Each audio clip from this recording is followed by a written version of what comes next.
Last class में हम कर रहे थे process synchronization in multi processor systems.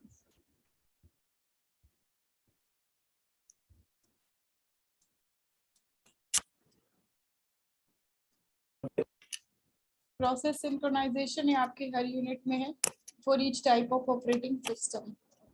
Synchronisation meaning same ही है सभी के लिए। सिंक्रोनाइजेशन क्या है, क्यों करना पड़ता है आपको synchronisation, so that there will be no problem of data inconsistency। Process synchronisation की रिक्वायरमेंट क्यों होती है, क्योंकि हमारे पास जो भी डेटा हो वो कंसिस्टेंट रहे, वो इनकंसिस्टेंट डेटा ना बने। ठीक है, process synchronisation means sharing the system resources by processes. Processes के साथ या फिर प्रोसेसेस को हमें इस तरह से रिसोर्सेज को शेयरिंग करनी है कि जिससे कि जो कंकरेंट एक्सेस होगा शेयर डेटा पे वो हैंडल किया जा सके। और वो हैंडल हमें क्यों करना होता है, ताकि वहां पे कोई भी इनकंसिस्टेंसी की प्रॉब्लम अराइज ना हो। ठीक है, इनकंसिस्टेंसी क्या होती है, इनकंसिस्टेंसी ना हो या फिर कोई कॉन्फ्लिक्ट अराइज ना हो प्रोसेसेस के बीच में, इसलिए सिंक्रोनाइजेशन करनी पड़ती है। और सिंक्रोनाइजेशन किसके लिए होती है, शेयर्ड रिसोर्सेज के लिए। अगर शेयर रिसोर्सेज कहाँ होते हैं आपको पता है, क्रिटिकल सेक्शन में। क्रिटिकल सेक्शन क्या होता है, कोड सेगमेंट जहाँ पे कि शेयर रिसोर्सेज होते हैं। अगर उसको मल्टीपल प्रोसेसेस एक ही साथ एक्सेस करते हैं तो उस टाइम पे आपकी प्रॉब्लम डेटा इनकंसिस्टेंसी की और कॉन्फ्लिक्ट की राइज हो सकती है। तो उस चीज को अवॉइड करने के लिए प्रोसेस सिंक्रोनाइजेशन मैकेनिज्म आपको यूज करना पड़ता है। ठीक है, डेटा इनकंसिस्टेंसी क्या होती है, इनकंसिस्टेंट डेटा क्या होता है, जैसे फॉर एग्जांपल सिंपल है, सपोज एक पर्सन की डिटेल मल्टीपल टेबल्स में है। हमने क्या किया, हमारे पास मल्टीपल टेबल्स है इन डेटाबेस, और उस मल्टीपल टेबल्स में एक ही पर्सन की डिटेल हर एक टेबल में आप लगा लो प्रेजेंट है। ठीक है, अब अगर एक टेबल में आप उसको अपडेट कर देते हो, सपोज इन S1 आपने उसको अपडेट कर दिया, रेस्ट ऑफ द टेबल्स है आपके पास S2 S3 S4, उसमें उसकी डिटेल्स अपडेट नहीं हुई, तो उसकी वजह से, इस चीज की वजह से क्या होती है, डेटा इनकंसिस्टेंसी की प्रॉब्लम अराइज हो जाती है। क्योंकि एक जगह तो उसी पर्सन की इंफॉर्मेशन जो है वो अपडेट हो गई है, दूसरी जगह ऑलरेडी इंफॉर्मेशन वहाँ पे प्रेजेंट है। तो ये सारी प्रॉब्लम अराइज ना हो, तो इसलिए हमें क्या करना पड़ता है, प्रोसेस सिंक्रोनाइजेशन मैकेनिज्म यूज करना पड़ता है। So process synchronisation is a mechanism which share the system resources. It shares system resources in such a way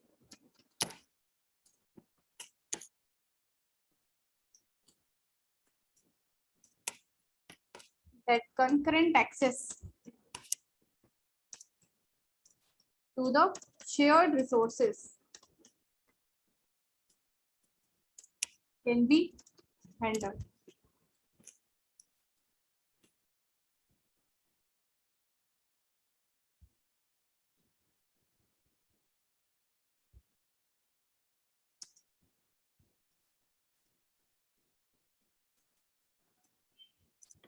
Thereby minimizing the problem of, क्या प्रॉब्लम अभी बताइए आपको, डेटा इनकंसिस्टेंसी एंड कॉन्फ्लिक्ट्स।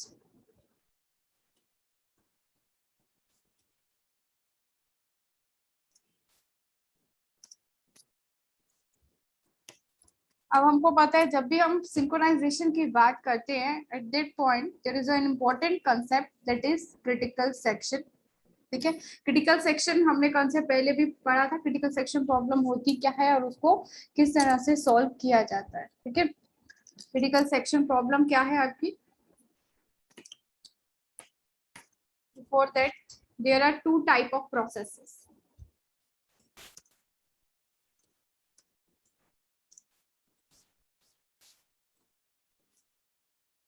क्या होती है आपकी प्रोसेसेस की टाइप, ये भी हमने डिस्कस किया हुआ है पहले, that first of all there can be independent processes और there can be cooperative processes. Independent process क्या है, वो प्रोसेस जिनका एक दूसरे की एग्जीक्यूशन पे कोई भी इफेक्ट नहीं होता है, वो इंडिपेंडेंट प्रोसेस है। यानी कि एक प्रोसेस है P1, सो P1 अगर प्रोसेस आपका एग्जीक्यूट हो रहा है तो रेस्ट ऑफ द प्रोसेसेस पर इसका कोई भी इफेक्ट नहीं होगा। या फिर कोई और प्रोसेस भी है हमारे पास P2, P3, P4 है, जितने भी प्रोसेस अगर वो एग्जीक्यूट हो रहे हैं तो उनकी एग्जीक्यूशन का भी इस प्रोसेस P1 पे कोई भी इफेक्ट नहीं होता है। सो इंडिपेंडेंट प्रोसेसेस कौन से होते हैं? A process is said to be independent if it can not affect the execution of other process and also it cannot be affected by any other process। ठीक है, जिनकी एक दूसरे के एग्जीक्यूशन पे कोई फर्क नहीं पड़ रहा है, वो इंडिपेंडेंट प्रोसेस है, इंडिपेंडेंटली अपना काम करते हैं। दूसरा होता है आपका कोऑपरेटिव। कोऑपरेटिव क्या है? आपका नाम से ही है, कोऑपरेटिव प्रोसेस। कोऑपरेटिव प्रोसेस में क्या है कि जो प्रोसेस अगर कोई एक एग्जीक्यूट हो रहा है तो उसके एग्जीक्यूशन का इफेक्ट आपके दूसरे प्रोसेस के एग्जीक्यूशन पे होता है। आपस में ये शेयर्ड रिसोर्सेज एक्सेस करते हैं, रिसोर्स शेयरिंग होती है यहाँ पे, और जहां पर भी रिसोर्स शेयरिंग होगी वहां पे आपकी सिंक्रोनाइजेशन की प्रॉब्लम अराइज होगी। जो कोऑपरेटिव प्रोसेस होते हैं वो क्या करते हैं, एक दूसरे के साथ शेयर कर सकते हैं, अपना डेटा शेयर करते हैं, रिसोर्सेज शेयर करते हैं, और उनके एग्जीक्यूशन का एक दूसरे पे भी इफेक्ट होता है। So that's why for the cooperative process there is a need of synchronization। जो आपकी यहाँ प्रोसेस सिंक्रोनाइजेशन की बात हो रही है, टू टाइप ऑफ प्रोसेसेस है आपके पास, इंडिपेंडेंट और कोऑपरेटिव प्रोसेस। इंडिपेंडेंट प्रोसेस के लिए कोई सिंक्रोनाइजेशन की रिक्वायरमेंट नहीं होती है, वो इंडिपेंडेंटली अपना वर्क कर सकते हैं। बट फॉर कोऑपरेटिव प्रोसेस जो कि शेयर रिसोर्सेज एक्सेस करते हैं, उनके लिए प्रोसेस सिंक्रोनाइजेशन की रिक्वायरमेंट होती है। तो ये भी आपका एमसीक्यू में अगर क्वेश्चन आता है तो for which processes you need the concept of synchronization। So for the cooperative process we need to provide the synchronization, for independent processes there is no need for synchronization। ठीक है, अब देखो next concept. to solve this problem, synchronization problem, you have to study the critical section concept। critical section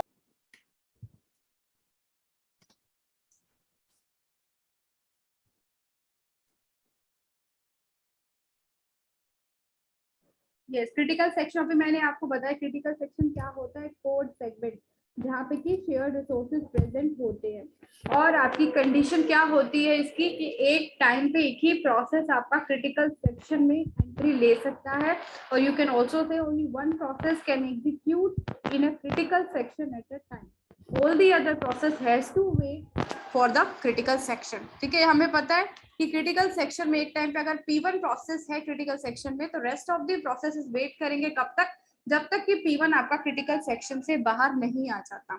और ये किस उसके according मिलता है इनको, critical section according to the priorities, आपने पहले भी पढ़ा था।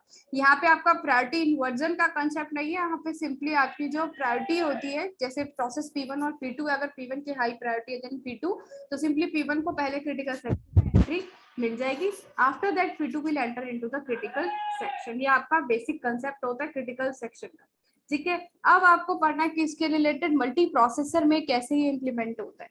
मल्टी प्रोसेसर में आपको प्रोसेस सिंक्रोनाइजेशन के टू मैकेनिज्म स्टडी करने हैं। क्या होता है, one is a software approach, another is a hardware approach. दो अप्रोचेस होती है यहाँ पे यूज, सॉफ्टवेयर एंड हार्डवेयर। ठीक है, so to solve the process of या concept of process synchronization, critical section concept is used। and what is this critical section? That is a code segment where shared resources are available। okay, how will you represent this critical section?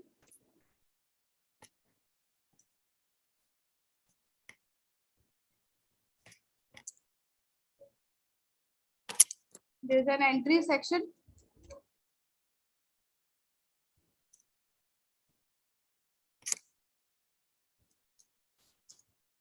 critical section, this is a critical section, after that where is the exit section।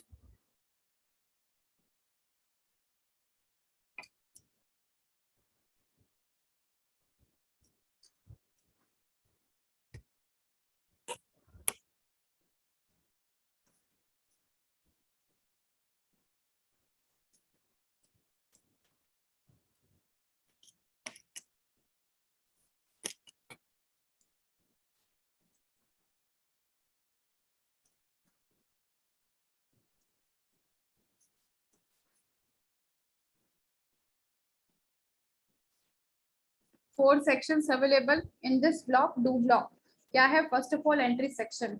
Entry section कब होगा, जब आपका suppose P1 and P2 waiting में है, दोनों को ही critical section में entry लेनी है। तो फर्स्ट ऑफ ऑल आपके P1 अगर हाई प्रायोरिटी प्रोसेस है तो उसको एंट्री सेक्शन के हेल्प से एंट्री मिलेगी कहाँ पे, क्रिटिकल सेक्शन। पहले कहाँ जाएगी ये रिक्वेस्ट, एंट्री सेक्शन में। एंट्री सेक्शन से उसको अगर यस होता है यानी कि अभी फ्री है आपका क्रिटिकल सेक्शन, तो सिंपली P1 जो है क्रिटिकल सेक्शन पे एंट्री करेगा। आफ्टर दैट जब उसका क्रिटिकल सेक्शन का काम हो जाएगा यानी कि शेयर रिसोर्सेज एक्सेस हो जाएंगे, वो एग्जिट करेगा वहां से। एग्जिट करने के बाद भी रिमाइंडर सेक्शन में क्या है कि अगर उसको और भी कोई का काम रहता है अपनी पूरी एग्जीक्यूशन के लिए, यहाँ पे तो सिर्फ शेयर रिसोर्सेज से, अगर रेस्ट ऑफ द वर्क उसके पास अभी है तो अपना रिमाइंडर सेक्शन में कंप्लीट करता है एंड आफ्टर दैट वो उस ग्रुप से, उस ब्लॉक से बाहर आ जाता है।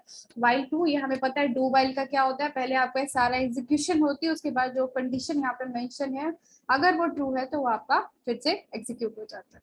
ठीक है, तो यहाँ पे ये क्रिटिकल सेक्शन को हम इस तरह से रिप्रेजेंट करते हैं with the help of 4 section. Entry section आपको पता है जैसे कि प्रोसेस कोई भी एंटर करता है कहाँ पे, क्रिटिकल सेक्शन में। क्रिटिकल सेक्शन जहाँ पे कि शेयर्ड रिसोर्सेज अवेलेबल होते हैं और एक टाइम पे एक ही प्रोसेस इसके अंदर रह सकता है।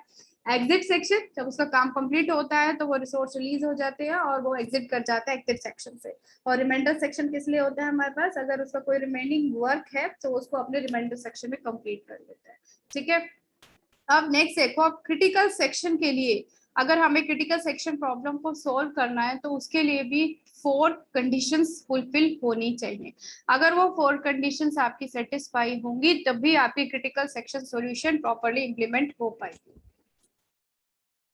वो 4 आपकी क्या है कंडीशंस देखो।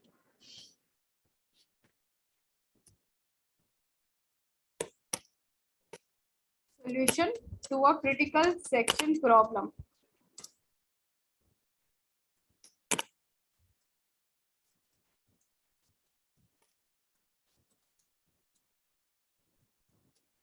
Must satisfy these 4 conditions.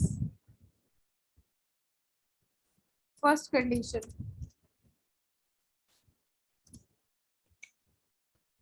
ये क्लास म्यूचुअल एक्सक्लूजन पहले भी स्टडी किया था आपने, क्या होता है म्यूचुअल एक्सक्लूजन।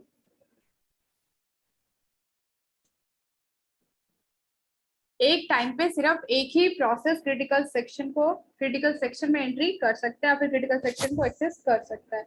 अगर अनदर प्रोसेस को क्रिटिकल सेक्शन चाहिए तो जस्ट उसको वेट करनी पड़ेगी, कब तक, जब तक कि एक प्रोसेस वहां से एग्जिट नहीं कर जाता।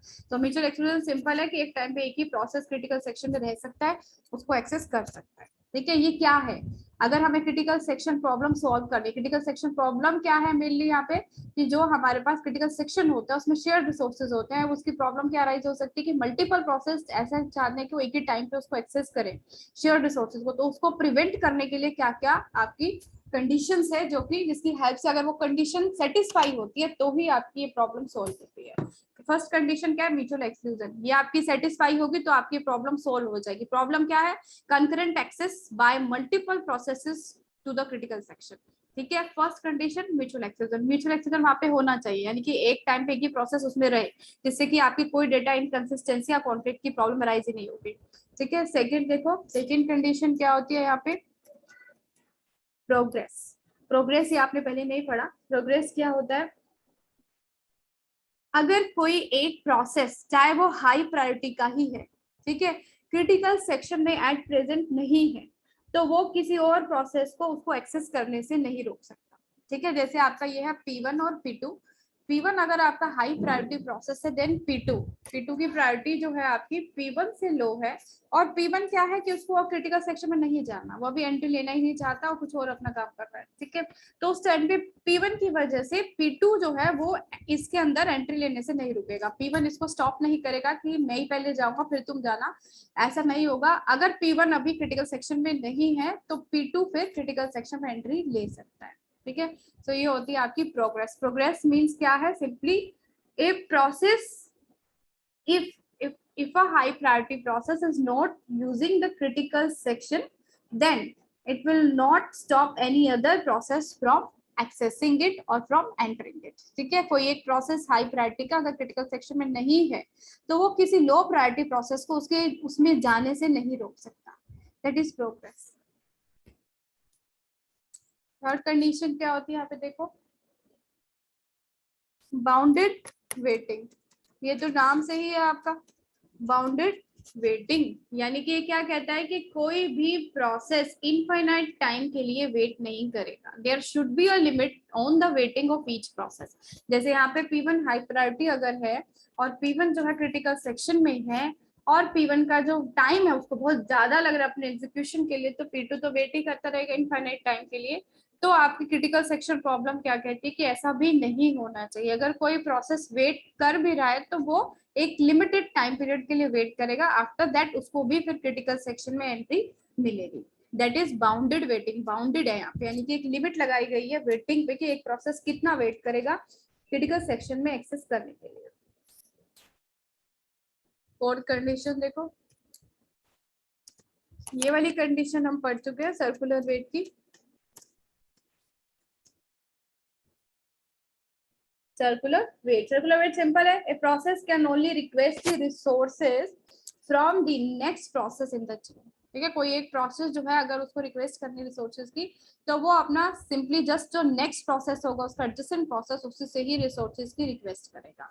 अगर P1, P2 और P3 आपके पास यहाँ पे है, तो P1 अगर रिक्वेस्ट करता है रिसोर्सेज के लिए तो P2 से करेगा, P2 रिक्वेस्ट करेगा तो P3 से करेगा, और P3 अगर लास्ट प्रोसेस है तो वो किससे रिक्वेस्ट करेगा, वो P1 से करेगा। ठीक है, तो ये चार कंडीशन कौन सी है कि अगर हम क्रिटिकल सेक्शन प्रॉब्लम को सॉल्व करना चाहते हैं तो ये चारों कंडीशन सेटिस्फाई होनी चाहिए।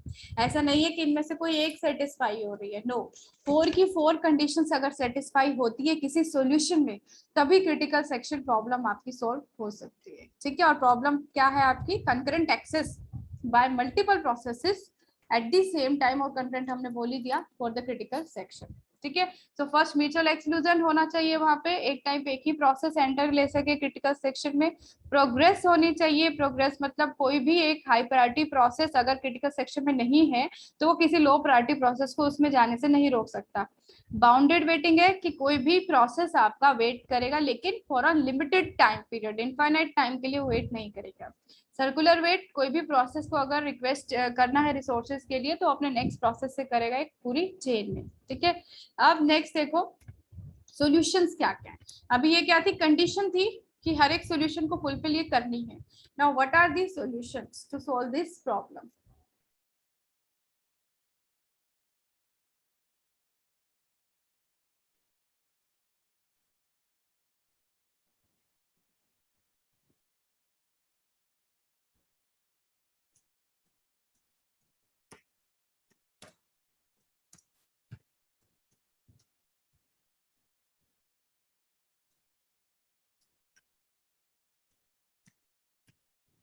देखो, अभी मैंने आपको बताया था फॉर मल्टी प्रोसेसर सिस्टम आपका जो क्रिटिकल सेक्शन प्रॉब्लम है और जो प्रोसेस सिंक्रोनाइजेशन है वो कैसे प्रोवाइड होगा, by two solutions.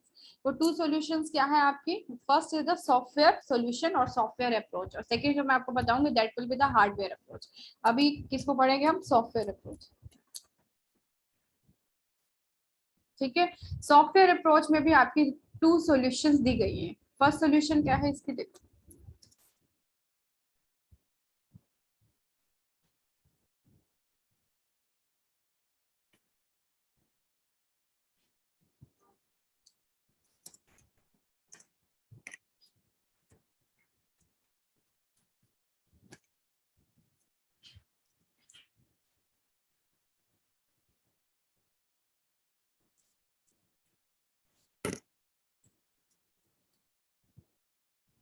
First solution क्या होती है आपकी, टर्न वेरिएबल अप्रोच इसको बोलते हैं या फिर बुलियन वेरिएबल अप्रोच इसको बोलते हैं। ठीक है, अब टर्न और बुलियन, बुलियन का आपको पता है बुलियन का क्या होती है वैल्यूज, ट्रू या फिर फॉल्स, 1 0 या फिर हम उसको ट्रू या फॉल्स लेते हैं। ठीक है, तो सॉफ्टवेयर अप्रोच जो फर्स्ट है आपकी बुलियन वेरिएबल अप्रोच, वो क्या कहती है, जब आपकी कंडीशन ट्रू हो गई, यानी कि जब आप अगर कोई कंडीशन स्पेसिफाई का, ऑब्वियसली बुलियन वेरिएबल है तो there will be a condition.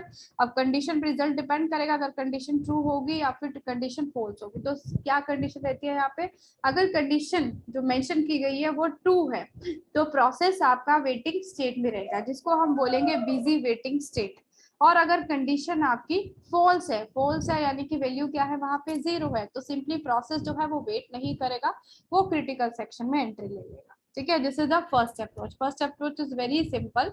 आपको क्या करना है, आपको क्या एक्सप्लेन करना है, दैट इफ द कंडीशन, जो हमारी कंडीशन मेंशन है वो ट्रू है, ट्रू है तो इट मींस ट्रू के केस में आपका प्रोसेस जो है वो बिजी वेटिंग स्टेट में, इसको हम बोलते हैं बिजी वेटिंग स्टेट। सिंपली मतलब प्रोसेस को वेट करना पड़ेगा, अभी वो क्रिटिकल सेक्शन में नहीं जा सकता।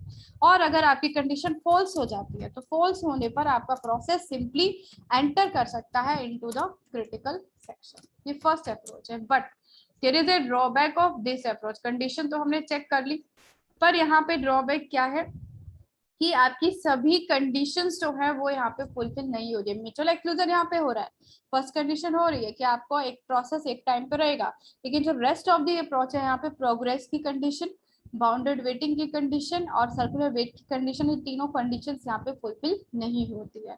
तो इसलिए इस वाली अप्रोच को, जो बुलियन वेरिएबल अप्रोच है, इसको एक्सेप्ट नहीं किया जाता, because it does not fulfil all the requirements of critical section solution. ठीक है, ये सिर्फ म्यूचुअल एक्सक्लूजन को ही फुलफिल कर सकती है। नेक्स्ट इसकी सॉफ्टवेयर अप्रोच में नेक्स्ट देखो, नेक्स्ट को हम बोलते हैं Peterson solution. Its name is Peterson.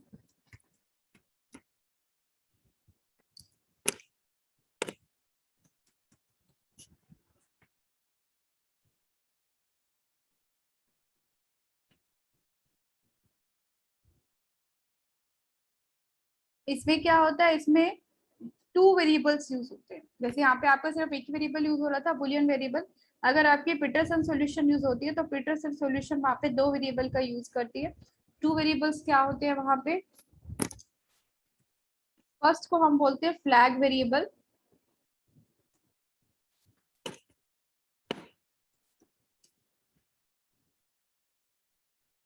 और सेकंड आपका होता है टर्न वेरिएबल।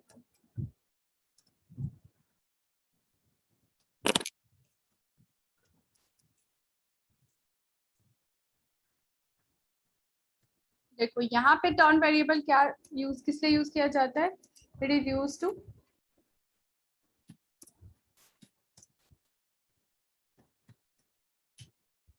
Process states. जितने भी आपके प्रोसेसेस हैं, सपोज टू प्रोसेस है, तो उनकी स्टेट जो है वो सेव होती है by using that turn variable. Flag variable क्या है, जस्ट लाइक ये इसकी तरह काम करेगा। अब यहाँ पे फ्लैग की वैल्यू या फिर 1 होगी या फिर 0 होगी। Here the value of flag can be 1 और 0, या फिर आप ट्रू या फॉल्स भी कह सकते हैं। ठीक है, सेम है यहाँ पे। अगर आपकी वैल्यू 1 होती है यानी कि ट्रू होता है, तो ट्रू के 1 के केस में इसमें क्या होता है कि आप कोई भी प्रोसेस आपकी क्रिटिकल सेक्शन में एंट्री नहीं ले सकता।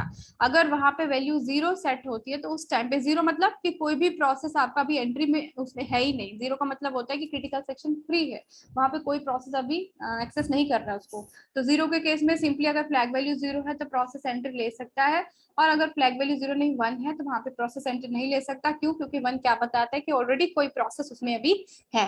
और with the help of this knowledge of process state, process की स्टेट क्या है, जो rest of the three condition है म्यूचुअल एक्सक्लूजन के अलावा, प्रोग्रेस, बाउंडेड वेटिंग और सर्कुलर वेट, ये भी इसमें फुलफिल होती है। ठीक है, तो सिंपली आपको जस्ट ये स्टडी करना है। One is a Boolean variable approach, second Peterson solution. Boolean variable approach सिर्फ एक ही कंडीशन को फुलफिल कर सकती है, रेस्ट ऑफ द थ्री को नहीं करती है।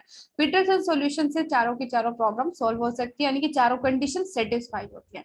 इसमें दो वेरिएबल्स हम यूज करने होते हैं, फ्लैग का और टर्न वेरिएबल का। टर्न वेरिएबल यहाँ पे प्रोसेस की स्टेट को सेव करता है, उसकी नॉलेज होती है जितने भी प्रोसेस है अभी एट प्रेजेंट उनकी क्या स्टेट है, किस स्टेट पे है वो, कितना उसको रिसोर्सेज की रिक्वायरमेंट है, कंप्लीट नॉलेज रहती है। फ्लैग की हेल्प से क्या सेट होती है, वैल्यू 1 या 0, जिससे प्रोसेस को ये पता लगता है कि मुझे अभी क्रिटिकल सेक्शन में जाना है या फिर अभी नहीं जाना। ठीक है, तो ये इसकी सॉफ्टवेयर अप्रोच है। सॉफ्टवेयर अप्रोच में दो आपको एक्सप्लेन करनी है, बुलियन वेरिएबल और पीटरसन सॉल्यूशन। सेकंड देखो hardware approach.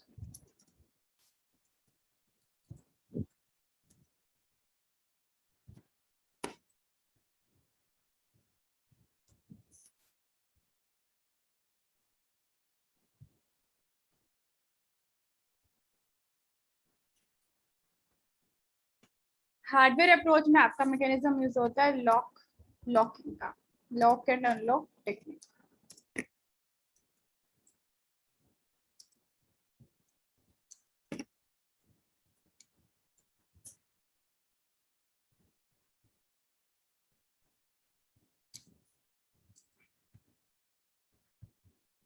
Plus for lock and unlock it uses test and set instruction.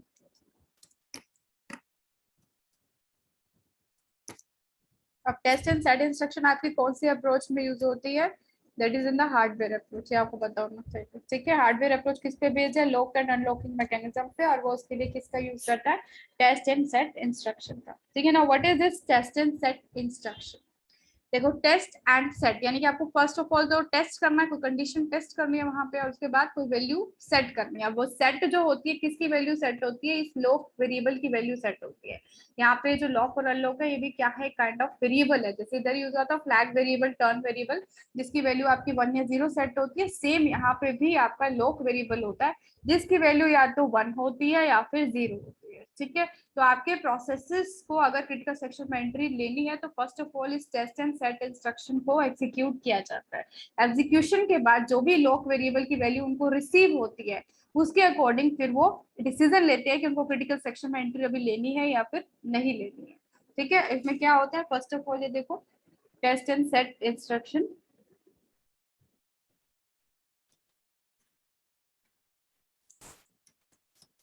what is it? It is an instruction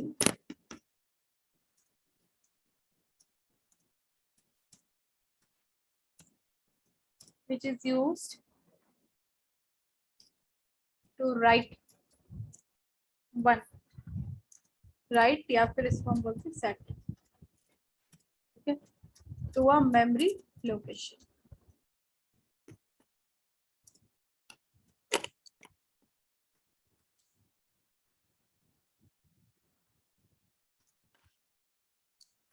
And returns its old value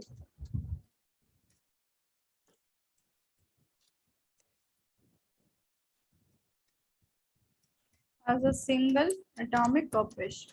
simple है।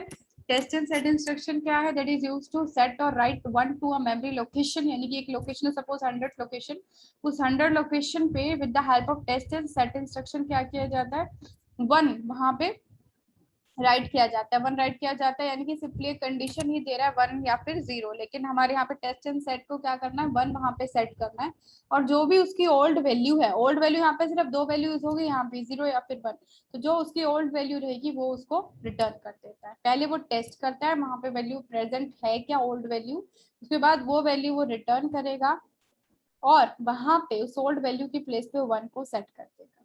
ठीक है, first of all, it is testing the value present, old value present at that memory location. After that, it is setting this test satisfaction setting a 1 to that memory location. ठीक है, अब यहाँ पे 1 और 0 का क्या मतलब है, देखो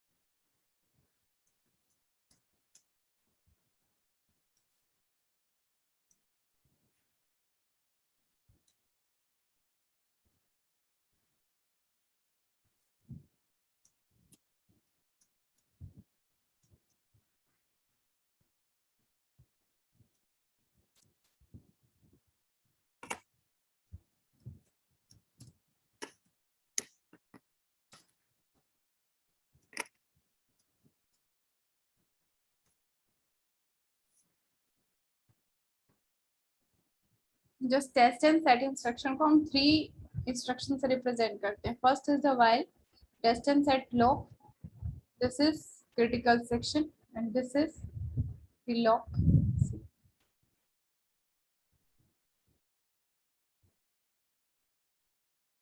इसको हम बोलते हैं एंट्री सेक्शन। कोई भी प्रोसेस को अगर एंट्री लेनी है तो फर्स्ट ऑफ ऑल ये कंडीशन वो टेस्ट करेगा।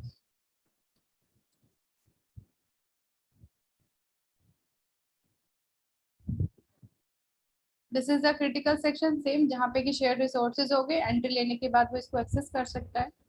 After that this is the exit section.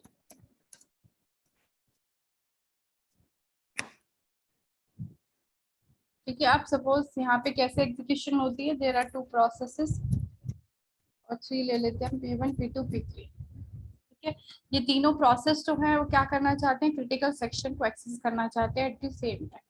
Okay अब इसमें क्या होता है, hardware approach is very simple. First of all जैसे सपोज P1 है, P1 ने क्या किया, यहाँ पे कंडीशन को चेक किया while test and set lock, यानी कि फर्स्ट ऑफ ऑल ये क्या करेंगे, लॉक की वैल्यू को चेक करेंगे। लॉक की वैल्यू अभी तुम्हें दिख रही है, इनिशियली जब कोई भी प्रोसेस क्रिटिकल सेक्शन पे नहीं होता है उस टाइम पे लॉक जो होता है वो 0 रहता है। ठीक है, 0 कब रहती है लॉक की वैल्यू, पहले बताया अभी ऊपर सॉफ्टवेयर अप्रोच में, जब कोई भी प्रोसेस क्रिटिकल सेक्शन में नहीं है, क्रिटिकल सेक्शन फ्री है, उस टाइम पे लॉक की वैल्यू 0 रहेगी। लॉक यहाँ पे एक वेरिएबल की तरह यूज हो रहा है। ठीक है, अब जैसे ही प्रोसेस P1 को लॉक की वैल्यू मिलेगी 0, तो वो वैल्यू रिटर्न कर देगा यहाँ पे इस वाले कंडीशन पे। उससे क्या होगा, वाइल लूप ब्रेक हो जाएगा। वाइल के ब्रेक होने से क्या होगा, ये जो क्रिटिकल सेक्शन है इसमें वो प्रोसेस P1 एंट्री ले लेगा। ठीक है, अब सपोज यहाँ पे फर्स्ट केस क्या हुआ, P1 आया, P1 ने कंडीशन को टेस्ट किया। कंडीशन टेस्ट करने के लिए उसने सबसे पहले लॉक वेरिएबल की वैल्यू को चेक किया।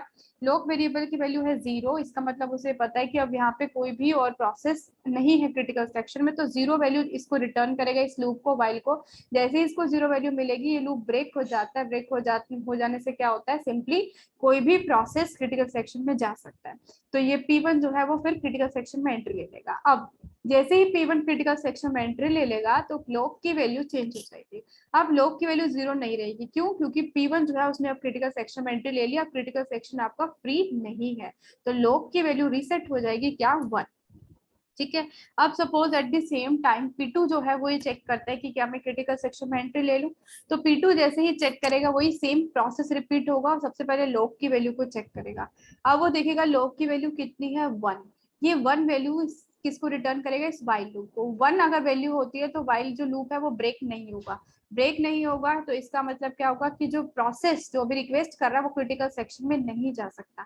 तो P1 ने देखा लॉक वेरिएबल की वैल्यू है 1, 1 वैल्यू वाइल के पास गई, वाइल ने उसको क्या करा और वेट कराया कि अभी तुम क्रिटिकल सेक्शन में नहीं जा सकते हो, अभी आपका कोई और प्रोसेस क्रिटिकल सेक्शन में एग्जीक्यूट कर रहा है। तो ये जो प्रोसेस P1 है वो अपना वाइल लूप की हेल्प से क्या करता रहेगा, वहीं पे रिपीटेडली रिक्वेस्ट करता रहेगा जब तक, कब तक कि लॉक की वैल्यू 0 नहीं हो जाती। ऐसे ही P3 है, P3 भी अगर सेम टाइम पे ही रिक्वेस्ट कर रहा है तो ऑब्वियसली उसको भी लॉक वैल्यू कितना मिलेगी, 1, तो उसको भी वाइल लूप क्या करेगा, वेट करवाएगा। कब तक, जब तक कि उसे भी लॉक की वैल्यू 0 नहीं मिल जाती, 0 नहीं हो जाती। अब यहाँ पे जो आपकी पार्ट आता है प्रायोरिटी का, वो यहाँ पे नहीं है कि आपका श्योरिटी नहीं है कि हायर प्रायोरिटी प्रोसेस ही पहले इधर एग्जीक्यूट हो रहा है। जैसे सपोज P1 P2 P3 है, P1 P2 P3 की तीनों की प्रायोरिटीज अलग है। P2 की सपोज हाईएस्ट है, after that P1 and P3 के। ठीक है, लेकिन इस वाली प्रोसेस में क्या होता है, टेस्ट एंड सेट इंस्ट्रक्शन में जो भी प्रोसेस पहले कंडीशन को टेस्ट कर लेता है, जैसे सपोज P1 की प्रायोरिटी यहाँ पे सबसे लो है, तो P1 ने क्या किया, इन दोनों से पहले ही कंडीशन को टेस्ट कर लिया और उसको क्या मिला, कंडीशन लॉक वेरिएबल की वैल्यू 0। तो उस टाइम पे वो सिंपली क्या कर लेगा, वाइल लूप ब्रेक कर देगा और वो क्रिटिकल सेक्शन में एंट्री ले लेगा और उसके बाद लॉक की वैल्यू 1 सेट हो जाएगी।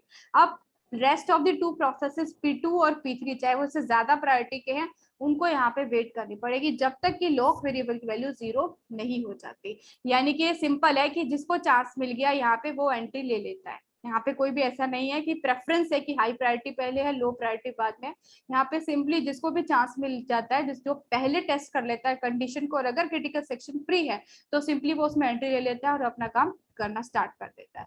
और दूसरा प्रोसेस, कोई और प्रोसेस वेट करता रहेगा वाइल लूप में, कब तक, जब तक कि लॉक वेरिएबल की वैल्यू दोबारा से 0 नहीं हो जाती।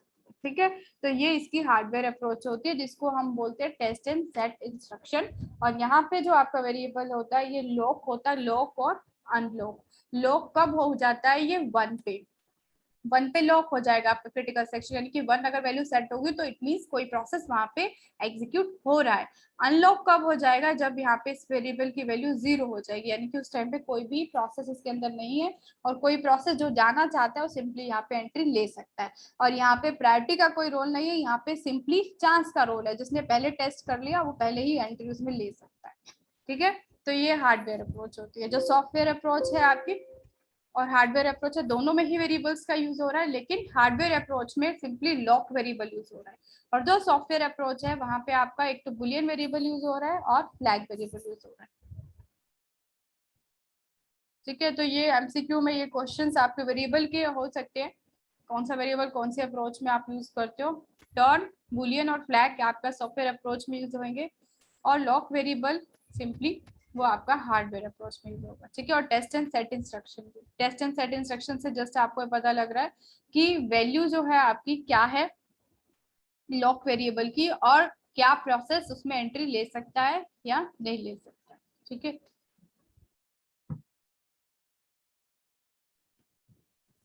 अब ये यहाँ पे आपका process synchronization for multi processor system वो कंप्लीट हो गया है, मल्टी प्रोसेसर कंप्लीट हो गया पूरा यूनिट। नेक्स्ट यूनिट देखो अब रियल टाइम ऑपरेटिंग सिस्टम। ये सारा नोट्स में है, मैं आज आपको सारे ही सेंड कर दूंगी मोबाइल ऑपरेटिंग सिस्टम तक, ठीक है, उसमें पढ़ना है सब।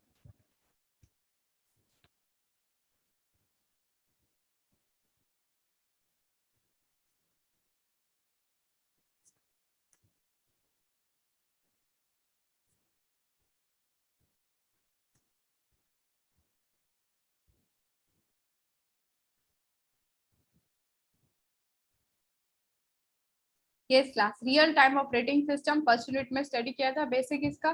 क्या होता है रियल टाइम ऑपरेटिंग सिस्टम? जो 24/7 सर्विस प्रोवाइड करता है, ठीक है। Real time operating system simply है जो कि आपका 24/7 सर्विसेज प्रोवाइड करता है, plus it is use to provide और serve the real time applications and it processes the data without any delay।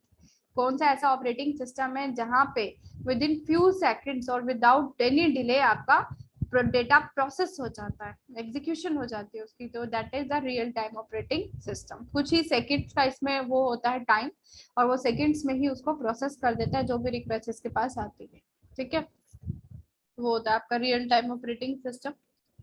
Real time operating system में मैंने आपको बताया था क्या अप्रोच यूज की जाती है शेड्यूलिंग के लिए। आपको पहले बोला था ना टाइम शेयरिंग और इवेंट ड्रिवन, यहाँ पे दिख रहा है event driven system and time bounded system, ये दो अप्रोच यहाँ पे यूज की जाती है शेड्यूलिंग के लिए। टाइम शेयरिंग में हमें पता है, टाइम शेयरिंग में सिंपल क्या है, एक आपका क्वांटम या फिर टाइम स्लॉट यूज किया जाएगा, जिसके अकॉर्डिंग आपका रिसोर्सेज जो है प्रोसेसर है प्रोसेसेस को असाइन किए जाते हैं। इवेंट ड्रिवन में क्या होता है, इवेंट ड्रिवन में यहाँ पे सिंपली प्रायोरिटी बेस्ड होता है इवेंट ड्रिवन सिस्टम, जिस भी प्रोसेस की प्रायोरिटी, जिस इवेंट की प्रायोरिटी ज्यादा होती है उसी को ही पहले फिर प्रेफरेंस दी जाती है, उसी को ही पहले एग्जीक्यूट किया जाता है। तो रियल टाइम सिस्टम इन दोनों शेड्यूलिंग टाइप पे बेस्ड होता है, टाइम बाउंडेड या टाइम शेयरिंग और इवेंट ड्रिवन। इवेंट ड्रिवन में जस्ट वो प्रायोरिटीज यूज करता है और टाइम शेयरिंग में वो एक टाइम स्लाइस का यूज करता है, ठीक है। These are the components of real time operating system. There are total 6 components of real time operating system, ठीक है। जो यहाँ पे कंपोनेंट्स आपको दिख रहे हैं इसमें से आपका एमसीक्यू क्वेश्चन आ सकता है। जैसे इसमें जो प्रोसेसिंग यूज होती है कौन सी होती है, symmetric multi processing. Real time जो है वो भी मल्टी प्रोसेसिंग का यूज करता है। मल्टी प्रोसेसिंग आपको पता भी पड़ा है, इसमें मल्टीपल प्रोसेसेस एक साथ में एग्जीक्यूट किए जा सकते हैं with the help of multiple processors, ठीक है।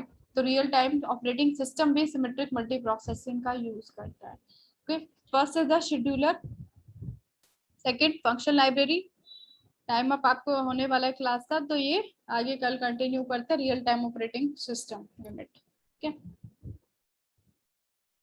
कैरेक्टरिस्टिक्स, आफ्टर दैट स्ट्रक्चर आपको स्टडी करना है। मेन कैरेक्टरिस्टिक्स हमने पहले भी पढ़े थे, स्ट्रक्चर करना है, उसके बाद इस पे भी एल्गोरिदम है वो आपको स्टडी करना है।